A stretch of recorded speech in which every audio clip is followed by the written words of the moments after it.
How to install and set up Google Gemini. Hey guys, welcome to the channel. So, if you also want to use the AI Google Gemini, what you're gonna do is, now there are two ways to use it. So the first one is go to the web browser you like, then search for any queries or anything you have. After you do that, over here you can see the option that says AI mode. Tap on it, then it'll take you to this. Over here you can type anything you want. Now the second thing you can do is go to Play Store and search for Gemini.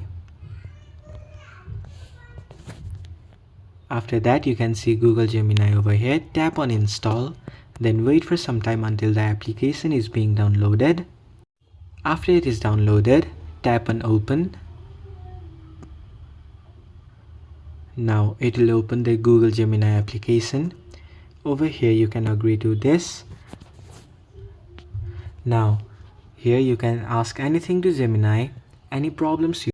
So this is how you can set up your Google Gemini by either downloading the application itself or from the Google Chrome browser. So thanks for watching the video till the end. Hope the video was helpful to you and see you in the next one.